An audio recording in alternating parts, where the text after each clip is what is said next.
달콤한 말씀, 행복한 하루. 오늘 나누실 말씀은 민수기 13장 1절부터 33절 말씀입니다. 그 중에서 1절부터 20절만 읽도록 하겠습니다. 여호와께서 모세에게 말씀하여 이르시되 사람을 보내어 내가 이스라엘 자손에게 주는 가나안 땅을 정탐하게 하되 그들의 조상의 가문 각 지파 중에서 지휘관 된 자 한 사람씩 보내라. 모세가 여호와의 명령을 따라 바란 광야에서 그들을 보냈으니 그들은 다 이스라엘 자손에 수령된 사람이라.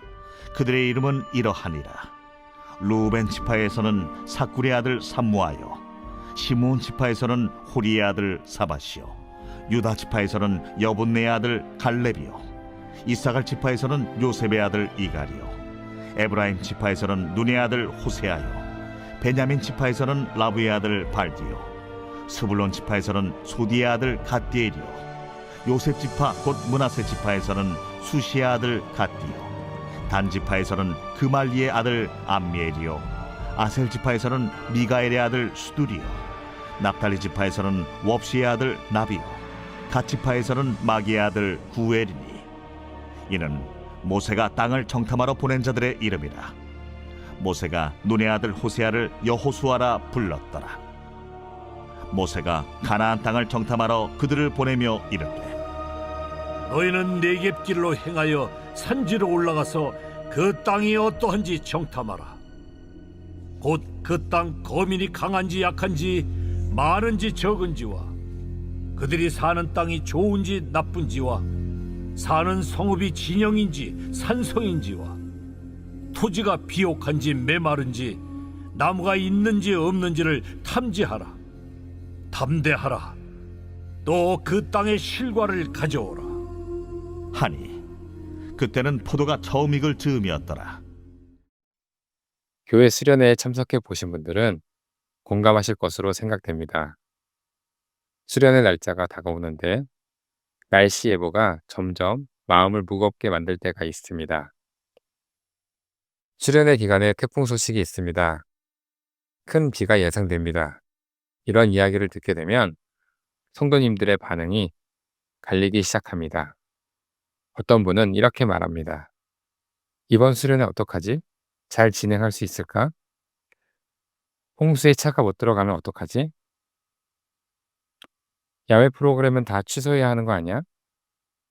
반면에 어떤 성도는 이렇게 말합니다. 그래도 교회에서 준비했겠지. 실내 프로그램도 다 계획되어 있을 거야. 날씨가 어떻든 은혜 받을 사람은 은혜 받지. 같은 수련회 공지를 받았고 같은 날짜를 알고 있고 같은 날씨 예보를 보고 있는데 마음의 방향은 전혀 다릅니다. 왜 그럴까요? 비가 오기 때문일까요? 아닙니다. 수련회를 어떻게 보느냐의 차이입니다. 교회에서는 다시 한번 명확하게 공지합니다. 날씨와 상관없이 안전하게 은혜 가운데 진행하겠습니다. 이런 상황 가운데 어떤 사람은 교회 공지보다 날씨 예보를 더 신경 씁니다. 어떤 사람은 날씨보다 하나님의 은혜를 더 기대합니다. 물론 날씨를 전혀 신경 쓰지 않을 수는 없겠지만 날씨가 은혜를 주관하지 않습니다. 은혜로운 수련회가 되는 비결은 비가 오느냐, 프로그램이 바뀌느냐가 아닙니다. 하나님이 일하실 것을 기대하느냐의 문제입니다. 오늘 본문 민수기 13장에서도 하나님의 은혜를 소망하는 사람들이 등장하는 것을 보게 됩니다. 민수기 13장은 우리가 잘 알고 있는 여호수아와 갈렙의 이야기가 시작되는 말씀입니다. 하나님께서는 모세를 통해 이스라엘 백성들에게 각 지파를 대표하는 사람을 한 명씩 뽑아서 가나안 땅을 정탐하기 위해 보내게 하셨습니다. 사실 여기까지 오는 길이 험난한 길이었고 어려운 일들도 많았던 것을 우리는 출애굽기나 민수기 말씀을 통해 잘 알고 있습니다. 우리는 이스라엘 백성들의 이야기를 단 몇 장에 걸쳐서 읽고 있기 때문에 이집트에서 나와 가나안 경계에 이르기까지의 시간과 거리가 굉장히 짧게 느껴집니다. 하지만 이스라엘 백성들의 입장에서 말로만 들었던 가나안 땅은 가깝고도 먼 나라의 이야기 같았습니다. 이런 상황 가운데 이스라엘 백성들은 드디어 새로운 땅으로 들어가기 위한 그 여정을 끝내고 안식을 누릴 땅으로 들어갈 약속의 땅에 그 경계에 도착하게 된 것입니다. 드디어 하나님께서 주시겠다고 말씀하셨던 약속의 땅이 실제로 눈앞 가까이까지 다가온 것입니다. 실제로 모세는 2절에서 땅이라는 단어를 주다라는 단어인 노텐을 사용하여 가나안 땅이 하나님이 주시는 땅으로 묘사함으로써 약속의 실현이 눈앞에 다가왔음을 강조했습니다. 모세는 여호와 하나님의 명령을 따라 가나안 땅을 정탐하기 위해 각 지파에서 지휘관 한 사람씩 모두 12명의 정탐꾼을 보냈습니다. 그리고 그들에게 임무를 부여했습니다. 그 임무는 그 땅이 어떠한지, 그 땅의 주인들이 강한지, 약한지, 성읍들이 요새인지 아닌지를 탐지하고 그 땅의 열매를 가져오라는 명령이었습니다. 그런데 정탐꾼들이 가져온 정보는 사기를 떨어뜨리는 정보였습니다. 가나안의 성읍들은 견고한 성읍이었고 강한 민족이었습니다. 결과적으로 이스라엘 백성들은 여호수아와 갈렙을 제외하고는 그 약속을 받지 못하게 되었습니다. 우리는 오늘 이야기를 통해 기억해야 할 사실이 있습니다.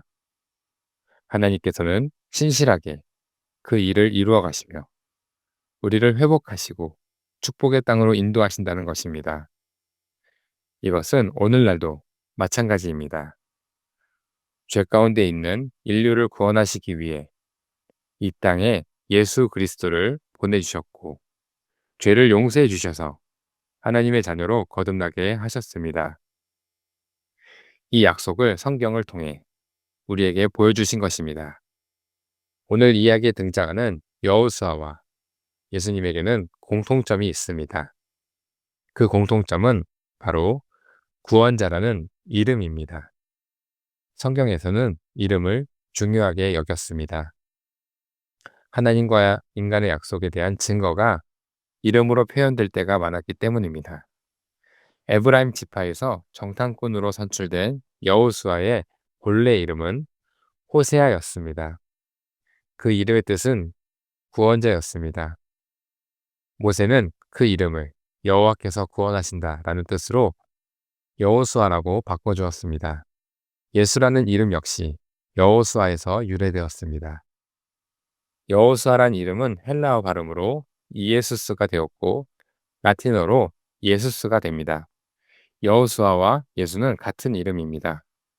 사랑하는 성도 여러분, 불확실한 이 시대를 살아가는 우리에게 필요한 것은 하나님께서 우리를 구원하시고 인도하신다는 약속에 대한 믿음입니다. 우리는 믿음으로 세상을 바라보고, 믿음으로 사람들을 바라보고, 믿음으로 우리에게 주신 이웃을 바라보아야 합니다. 여호수아나 예수님을 이 땅에 보내주신 것처럼 우리를 구원하신 하나님을 온전히 신뢰하시길 바랍니다. 우리가 하나님의 살아계심과 그분의 역사하심을 바라보며 세상에 나아갈 때 나와 함께 하시는 하나님의 능력이 나를 통해 나타나게 될 것입니다.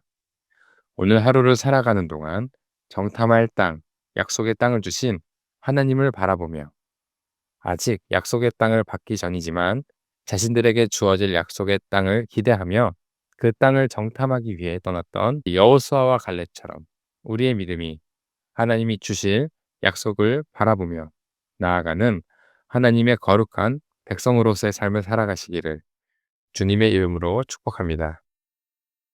오늘의 말씀 적용. 가나안의 현실은 누가 보더라도 위협적이었습니다. 그러나 하나님께서는 그 땅을 주시겠다고 약속하셨습니다. 나는 말씀과 현실이 부딪힐 때 무엇을 기준으로 결정을 내리고 있습니까? 하나님과의 약속과 나의 경험이 충돌할 때 무엇을 더 신뢰하고 있습니까? 두 번째로는 가나안은 약속의 땅이었지만 동시에 싸워야 할 땅이었습니다. 지금 하나님이 나에게 들어가라고 하시는 가나안은 무엇입니까? 이번 주 믿음으로 한 걸음을 내딛기 위해 내가 실천할 수 있는 구체적인 적용이 있다면 어떤 것이 있을까요? 오늘의 말씀 기도. 하나님 아버지, 감사합니다. 우리는 종종 이스라엘 백성들처럼 약속의 땅을 눈으로 보았지만 하나님의 약속보다 우리의 두려움과 계산을 더 크게 보았음을 고백합니다. 하나님이 이미 주시겠다고 하신 땅 앞에서 우리는 할 수 없다 라고 먼저 말했던 우리의 연약함을 용서하여 주소서. 여호수아와 갈렙처럼 두려움 속에서도 하나님을 신뢰하게 하시고 믿음으로 선택할 용기를 주소서. 모든 상황 속에서 우리를 인도하시는 예수 그리스도의 이름으로 기도드렸습니다. 아멘.